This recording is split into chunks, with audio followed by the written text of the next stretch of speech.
Hi everyone, Greta Kelly here from Knitters and Critters with a little special episode because I have news. So, all of you who have been watching us for any amount of time know that my third book, The Queen of Days, is coming out in October, and we finally got the cover reveal. Very excited. Just to remind you, the little elevator pitch for this book is The Queen of Days is about a crew of thieves and a time-eating demon who team up to steal this ancient statue before it can be used to resurrect a fallen god. And when that fails, it'll be up to them to take out the god, save the city. They may not be the heroes that anyone would have chosen or asked for or, even really wanted, but they're there, so what the hell? Let chaos reign. And here's the cover.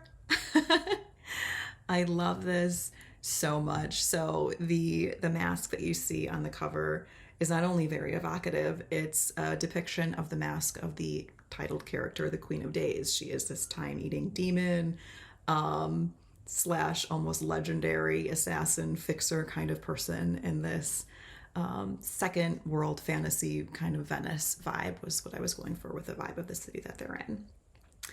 And this gang of thieves called Italian are forced to kind of team up with her when they're planning out this very elaborate heist at the beginning of the story. And that's kind of how they meet. And my God, I just love that she's on the cover because she's such she means so much to me as the character. They think she's a demon at the beginning of the story, but she's like a demon with a heart of gold. Like, she just wants to find a home and a family, and like she's, all warm and gooey in the center, even though she's like a collection of guns and knives and sharp angles. I just love her so much. That's really true of this entire story, and it's been a long time coming for this.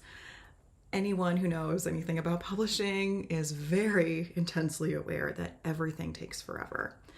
And I actually started writing this book back in 2017 during National Novel Writing Month. So every November, writers from all across the world get together and it's called NaNoWriMo, and we try to write 50,000 words of a book all in the month of November. And it's insane. But of course, 50,000 words doesn't actually create a full-length novel if you're writing upper YA or adult like this book is. But at least it was like the start of the book. And I've been working on it since then, basically. It's been a lot of long years. I don't know why that was so hard to say. But it's been intensely worth it. Partially because this book was inspired by so many things that I just deeply love.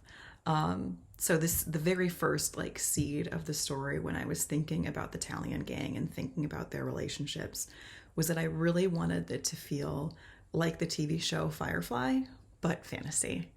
And I hope I have captured that because, yeah, some of the Italian gang are related by blood, but not all of them. And I think that's a really important distinction to make because family is important, whether they're family that you have by blood or family that you forged in fire and chaos.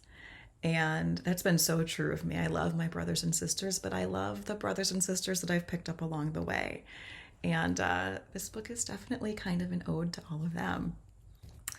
But of course, it wouldn't exist without other awesome fantasy heist stories like the Six of Crows book, which you've all probably seen adapted into the Shadow and Bone series on Netflix.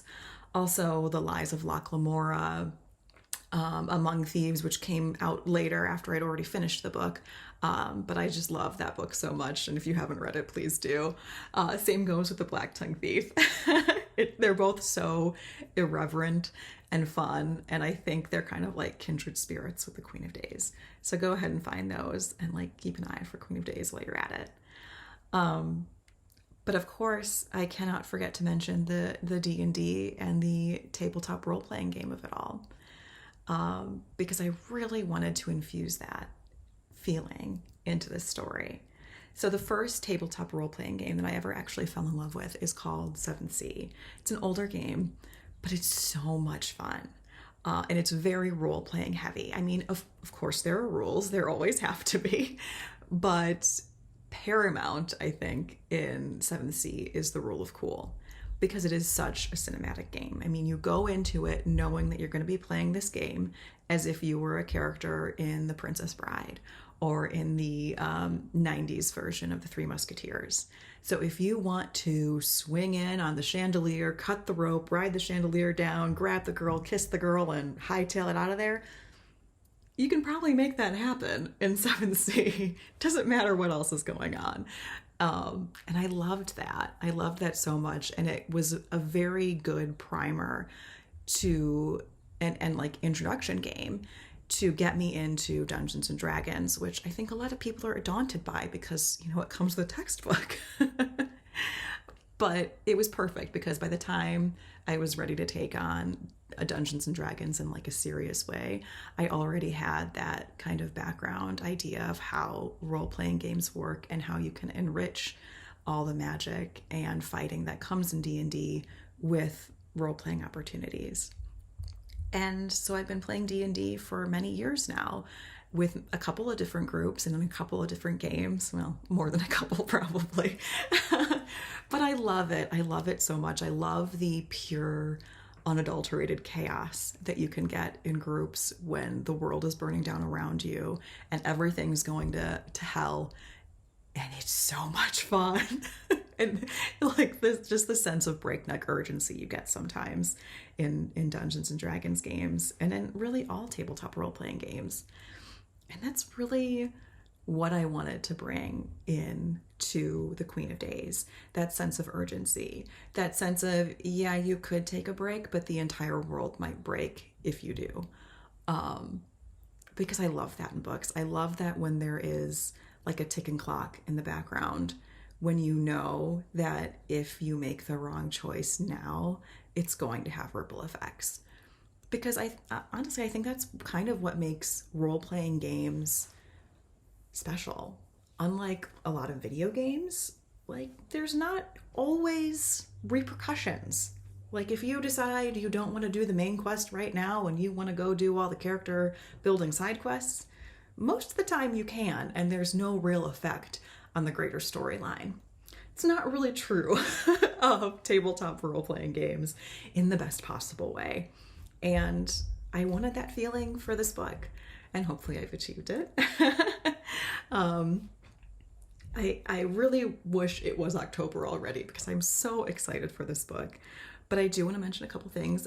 If you do happen to be a book reviewer who is watching right now, a YouTuber or someone on TikTok, or just you do book reviews on your blog, you can request early copies of The Queen of Days from NetGalley, and I'll put the link down in the description below. And then also, if you're interested in seeing a very exclusive first look at The Queen of Days, my publisher and I are working on formatting that for my newsletter.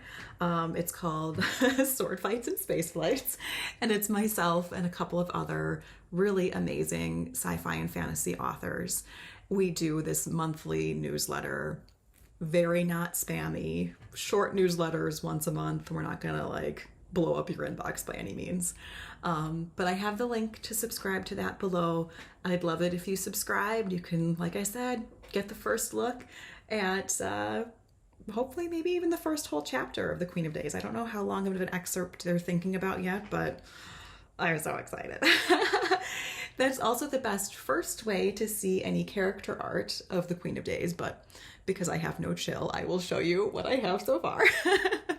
I am working with the incredible artist Alice Maria Power on some early bookmarks and character cards for The Queen of Days, and here's what she has so far. So obviously the full color has not, like rendering part has not been completed just yet, but it will be soon. But my gosh, I just love it so much what she's had so far. So you see the Italian gang in this very like usual suspects sort of vibe with the Queen of Days in the middle, and the main character Bal is beside her. He's the leader of the Italian gang, and then you see the rest of the gang all around him. They look like such chaos gremlins for good reason. They are pure chaos in the best way, and I just really hope you guys all love them as much as I do. October will be here pretty soon.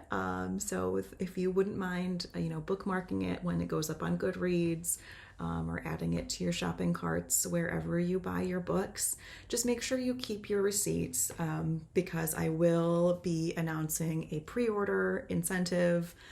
Lots of bookish swags. I'm thinking bookmarks and stickers and character cards, and I'm considering maybe like temporary tattoos or maybe pins.